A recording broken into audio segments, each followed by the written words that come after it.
हाँ, आपने कहा था कि युवा भी हमारे साथ वृंदावन में रहकर भक्ति कर सकते हैं। इस व्यवस्था को विस्तार से बताने की कृपा करें। युवा क्या, कोई भी रह सकता है।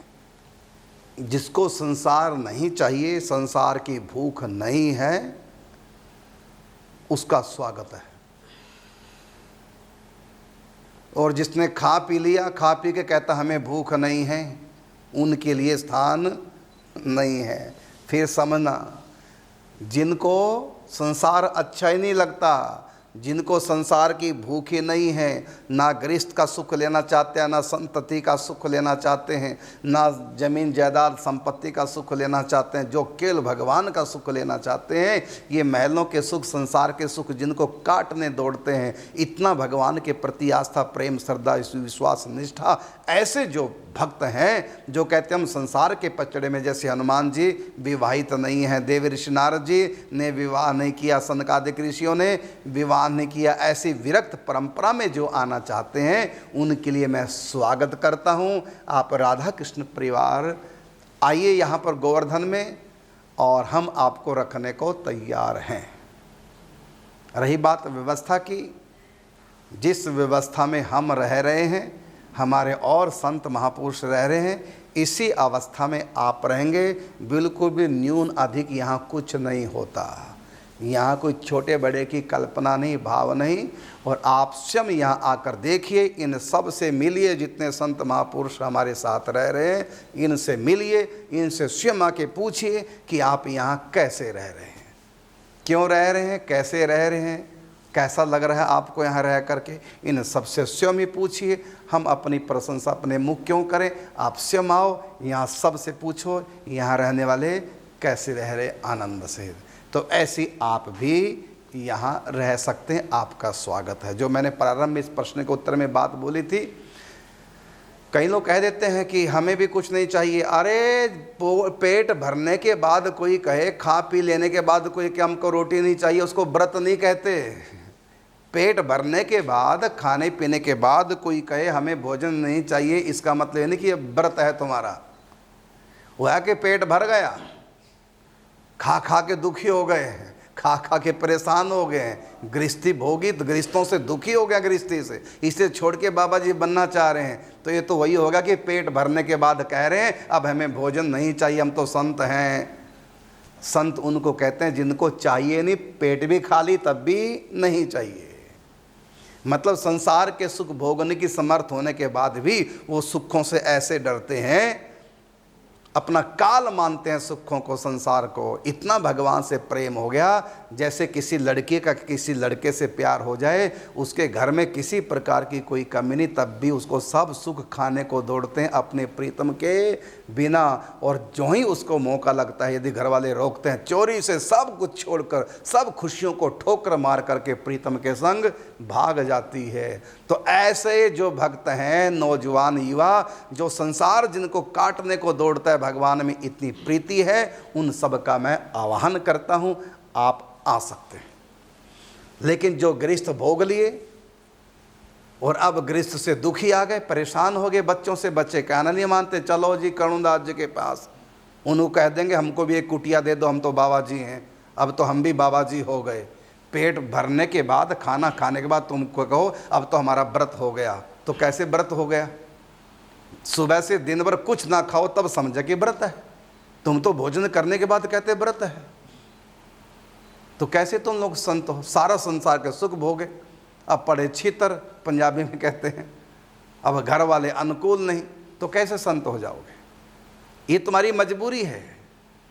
लेकिन जो सचमुच में संत हैं, उनकी मजबूरी नहीं, उनका ये प्रेम है भगवान से, वो भगवान के बिना नहीं रह सकते, उनको नहीं चाहिए संसार। क्योंकि हम स्वयं ही बच्चे थे, स्कूल में पढ़ते थे, छोटे छोटे बच्चे, तब से सोच रखा था संसार में रहना नहीं, जाना है, रहना नहीं, देश बेगाना है। तो ऐसी स्थिति जिसकी भी है वो आ सकता है। और मैं कहना भी चाहूँगा, जो भी घर छोड़ के संत बनने के लिए आए, वो कहीं भी भटकने की आवश्यकता नहीं।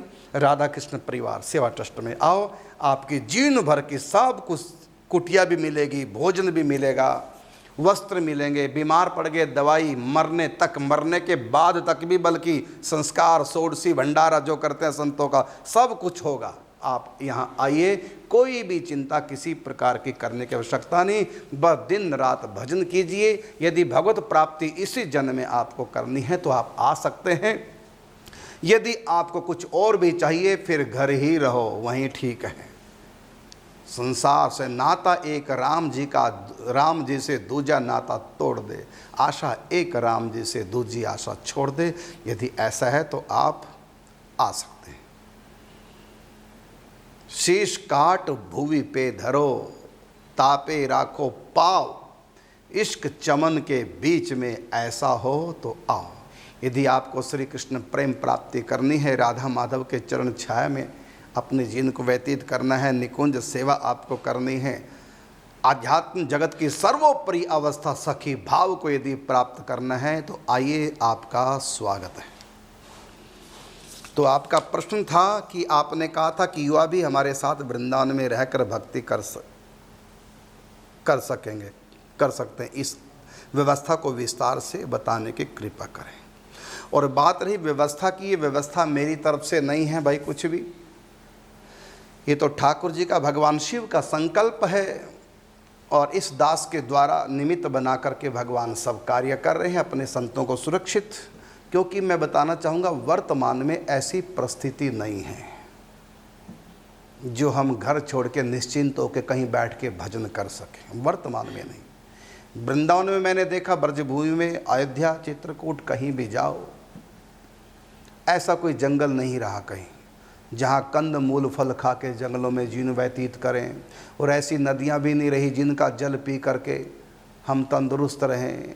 पहले नदियों का जल पिया जाता था, वन में ही कंद मूल फल खा करके गुजारा हो जाता था, वलकल पहन करके गुजारा कर लेते थे। लेकिन अब वो समय ना वो जंगल रहे, और सरकार भी किसी को सरकारी ज़मीन पे ईंट रखने का अधिकार नहीं, कुटिया बनाने का अधिकार नहीं। पहले जंगल सब सरकारी, कहीं भी संत कुटिया बना के भजन करें। अब वो इस कलयुग में बिल्कुल स्थिति नहीं है।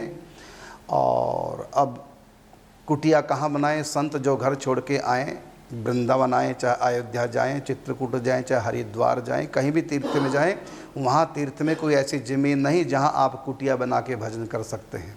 ना तो आप वहाँ की सरकारी ज़मीन पर कुटिया बना सकते हैं, और ना ही आप किसी प्राइवेट की व्यक्ति की ज़मीन पर, प्राइवेट ज़मीन पर कुटिया बना सकते हैं। आपको पैसा देना पड़ेगा और कुटिया अपने पैसे से बनानी पड़ेगी। और यहाँ तक कि पहले भिक्षा की वृत्ति से भी काम चल जाता था, अब नहीं, क्योंकि 40 साल के बाद कोलेस्ट्रॉल, कहीं बीपी हाई तो कहीं शुगर हो गया।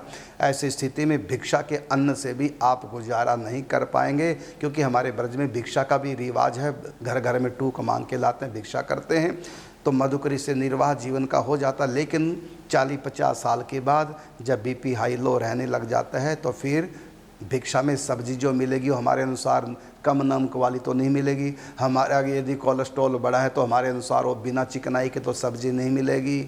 तो इस प्रकार से भिक्षा का भी अब रिवाज धीरे धीरे लगभग ख़त्म होने जा रहा है। इसलिए भगवान ने इस दास के माध्यम से संतों को सुरक्षित करने के लिए उनके भजन को, ये 108 कुटिया बरसाना में पुरुष संतों के लिए और 108 कुटियाँ वृंदावन में महिला संतों के लिए ठाकुर जी बना रहे हैं। ये ठाकुर जी की प्लानिंग है, वही कर रहे हैं। और आप सब लोग जो टीवी के माध्यम से जुड़ते हैं मुझसे, और जहाँ जहाँ मैं कथा करता हूँ लोग आते हैं, सुनते हैं, तो इस सेवा प्रकल्पों को देख करके वो सेवा प्रकल्पों से जुड़ते हैं। वो भी अपना उद्धार करने के लिए राधा कृष्ण परिवार सेवा ट्रस्ट में कुछ ना कुछ अपना आहुति डालते रहते हैं। उसी डाली हुई आहुति से आप सब भक्तों के सहयोग से राधा कृष्ण परिवार सेवा ट्रस्ट ये इस कार्य में लगा है। और आप भी कहीं इस सेवा प्रकल्प से जुड़ना चाहते हैं तो आप भी राधा कृष्ण परिवार सेवा ट्रस्ट के खाते में आहुति अपनी सेवा डाल सकते हैं। कैसे डालेंगे? टीवी के नीचे स्क्रोल में जो नंबर फ्लैश हो रहे हैं, इन नंबरों पे आप संपर्क करेंगे और बैंक की डिटेल ऑनलाइन उसमें आप अपने व्हाट्सएप पे मंगा लेंगे यहाँ से फ़ोन के द्वारा, और उसके बाद आपके पास बैंक की डिटेल पहुँच जाएगी। फिर ऑनलाइन आप सेवा राशि जमा करा सकते हैं। और इतना नहीं, हम एक और बहुत बड़ा धमाका करने जा रहे हैं, बस अभी सूचना नहीं देंगे। कुछ ही दिनों में बहुत बड़ा धमाका भी होने वाला है राधा कृष्ण परिवार सेवा ट्रस्ट की तरफ से, और एकदम तहलका मचना है। पूरे भारत में नहीं, जहाँ जहाँ भी हिंदू बसते हैं, बहुत बड़ा कुछ होने वाला है राधा कृष्ण परिवार के द्वारा अभी कुछ दिनों में। तो ये सब शक्ति कहाँ से मिल रही है? भगवान की कृपा है और आप सब भक्तों का साथ है, जो हम इतने बड़े बड़े काम कर रहे हैं। जैसे 108 कुटिया पूर्व संतों के लिए बरसाने में बन चुकी हैं और संत रह करके भजन अब कर रहे हैं। और ये हॉस्पिटल जहाँ मैं सब बैठ के सत्संग आप भक्तों को सुना रहा हूँ, यहीं पर हॉस्पिटल बना है और इतना बड़ा हॉस्पिटल निःशुल्क संतों के लिए। और अब 108 कुटिया बनने जा रही हैं वृंदावन में, वो महिला संतों के लिए। और इसके साथ साथ अपना निम्बार्क टीवी भी है, जो 41 देशों में जिसका जो प्रसारण होता है हमारे कार्यक्रमों का। और इतना ही नहीं, भक्तमाल गाथा सीरियल बन रहा है, कुछ ही दिनों में आपके टीवी पर आने वाला है। शायद 5-4 दिन में हम उद्घोषणा कर देंगे। तो ये सब आप लोगों की समर्थ दी है, क्योंकि हम और मेरे पास जितने रहते हैं कोई गृहस्थ नहीं, सब विरक्त संत हैं। संतों का अपना कोई खर्च नहीं होता। तो जो भी आपकी तरफ से हमको सेवा मिलती है, हम उसको संत सेवा में, भक्तों की सेवा में, भगवान की सेवा में लगाते हैं, जिससे कि दान करने वालों को भी उद्धार हो, उनके ऊपर भी भगवान की संतों की कृपा बरसे। क्योंकि आपका दान जहाँ लगेगा तो वहाँ पर जो होगा उसका कुछ हिस्सा आपके पास भी पहुँचेगा। कोई भी व्यक्ति मिल करके फैक्ट्री लगाते हैं तो जिसने जितने हिस्से का जिसका शेयर है, उसकी जो आमदनी होती है, आय, उसी शेयर में, उसी हिस्से में वो बट भी जाती है। इसी प्रकार जैसे 108 कुटियों में संत रह के भजन कर रहे हैं, उनके भजन का कुछ हिस्सा उनके पास भी जाएगा, जिन्होंने कुटिया बनाई, जिन्होंने ज़मीन में पैसे दिए, और जो संतों के लिए भोजन की व्यवस्था, वस्त्रों की व्यवस्था कर रहे हैं। और संत जब बीमार पड़ जाते हैं तो बीमारी के कारण से भजन में विघ्न पड़ता है, तो आपके बनाए हुए हॉस्पिटल में संत आकर अपना निःशुल्क उपचार कराएंगे, ठीक होकर के फिर भजन में लगेंगे। तो उनके भजन में उनका भी हिस्सा है, जिन्होंने हॉस्पिटल में सेवा दी। अब भी बहुत लोग दवाइयाँ देते हैं हॉस्पिटल में, तो यहाँ जो भी सेवा कर रहे हैं, भंडारे में लोग दे रहे हैं, अन्नदान लोग कर रहे हैं, तो सब ये संतों की सेवा में है। संत अपना तो कल्याण कर ही रहे हैं, साथ में कल्याण उनका भी हो रहा है जो राधा कृष्ण परिवार सेवा ट्रस्ट से जुड़ करके अपनी सेवाएं भेज रहे हैं। तो आपने जो प्रश्न किया था कि आपने कहा था कि युवा भी हमारे साथ वृंदावन में रहकर भक्ति कर सकते हैं, तो बिल्कुल मैंने कहा था, कह रहा हूँ, आगे भी कहता रहूँगा। जिसको भी कुटिया चाहिए वृंदावन, कोई संत बनने के लिए घर से निकला है, नहीं कराना है विवाह, नहीं चाहिए हमें संसार, नहीं चाहिए ज़मीन जायदाद, सब कुछ छोड़ के आ जाना, एक भी पैसा नहीं लाना, अपना हिस्सा भी भाइयों को, माँ बाप को छोड़ाओ, भले कुछ लाने की आवश्यकता नहीं। हाँ, यदि गृहस्थ आए तो अपना हिस्सा छोड़ के ना आए, लेके आए। गृहस्थ यदि आए अपना हिस्सा लेकर आए, और जो गृहस्थ नहीं है वो अपना हिस्सा छोड़ करके आए। इसका भी कारण है, इसका भी कारण है, क्योंकि यदि घर से हिस्सा लिया किसी सन्यासी ने, तो माँ बाप की सेवा भी उसको करनी चाहिए। जब माँ बाप की संपत्ति ली है, अब तो बाबा जी कैसे बन गया?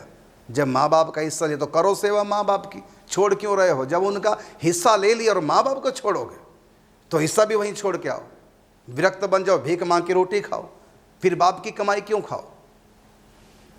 तो जब छोड़ रहे हो घर बार, माता पिता, परिवार को, तो हिस्सा कैसे मांग रहे हो? हिस्सा भी उनके ऊपर, बल्कि कहे वो अपने भाइयों से कि मेरे हिस्से की जो ज़मीन संपत्ति है वो मैं नहीं ले जा रहा हूँ, मैं तो भजन करूँगा, मेरे हिस्से की संपत्ति से मेरे माता पिता की सेवा करते रहना। तन से तुम करो और धन से मैं करूँ, क्योंकि जब मैं संत बन गया, अब मुझको संपत्ति पे मेरा घर की कोई अधिकार नहीं है, इसलिए मेरे हिस्से की संपत्ति मेरे माँ बाप के पास है, मुझको नहीं चाहिए। तो यदि कोई अनमैरिड ऐसे आए तो कुछ भी लेके ना आए, सब छोड़ के आए। अब रही बात गृहस्थ, गृहस्थ जब कोई आए तो छोड़ के ना आए, क्योंकि तुम लोग गृहस्थी हो, दान का खाना वर्जित है आप लोगों के लिए। अपनी कमाई खाना, जिंदगी भर तो तुमने कमाया, वो बच्चों को दे के आओगे। मतलब अब भी तुम्हारी आसक्ति है बच्चों में, बच्चों को दे के मत आओ, बच्चों का हिस्सा बच्चों को दो, अपना कुछ हिस्सा अपने साथ रखो, बैंक में रखो। यदि किसी आश्रम में रह रहे हो तो वहाँ खा रहे हो तो वहाँ कुछ ना कुछ देते रहो, दान का नहीं खाना, नहीं तो भक्ति में विघ्न पड़ेंगे। भक्ति नहीं कर पाओगे, भक्ति फलित नहीं होगी। इसलिए गृहस्थ जो आते हैं अपना हिस्सा लेकर ब्रज में आए। जैसे लाला बाबू अपना हिस्सा लेके आए, यहाँ पर थोड़ी सी ज़मीन लेकर के या किराए पे कमरे पे लेकर रहो, प्रेम से भजन करो। यदि किसी आश्रम में रहना चाहते हो तो वहाँ अपना खर्चा पानी आश्रम में देते रहो। दान का गृहस्थों को नहीं खाना चाहिए। तो गृहस्थ हैं तो लेके आओ, और गृहस्थ नहीं है तो छोड़ के आओ। अच्छा, दूसरी बात लाभ ये भी होगा, जब गृहस्थ अपना हिस्सा लेके आएगा तो घर से उसका संबंध टूट जाएगा, क्योंकि बच्चे भी क्या कहेंगे, अब यहाँ से अपना हिस्सा ले गया, अब हमारा तुम्हारा कोई संबंध नहीं। तो टूट गया ना घर से रिश्ता। अब बनोगे अच्छे बाबा जी, बढ़िया बन जाओगे अब, क्योंकि परिवार से रिश्ता टूट गया। और अगर सब कुछ छोड़ के आओगे, वहीं मन रहेगा और उनका तुम में मन रहेगा। तो लेके आओ जिससे कि संबंध टूट जाए। अपना पूरा हिस्सा बिल्कुल भी नहीं करना कि मैं बच्चों के लिए कुछ कर जाऊं। अगर बच्चों के लिए कुछ कर रहे हो तो फिर बच्चों के लिए वहीं रहो, फिर यहाँ आने की आवश्यकता नहीं। अपना सब लेकर आओ, बच्चे ना करें तब भी लेके आओ, जिससे कि बच्चे तुम्हारे ऊपर रूठ जाएं, तुम्हारी शक्ल भी ना देखें, ऐसे तुम विरक्त हो जाओ। तो फिर मैं कहना चाहूँगा, हमारे पास राधा कृष्ण परिवार में यदि गृहस्थ आए तो अपने लेकर आए, अपने मत कमाई को ही खाएं, दान का ना खाएं। और यदि विरक्त होकर बचपन से आ रहे हैं, नहीं चाहिए संसार, बिना खाए पी आ रहे हैं, तो लेके ना आए, सब छोड़ के आए। यहाँ पर ऐसे संतों के लिए सारी सुविधा है भगवान शिव की तरफ से।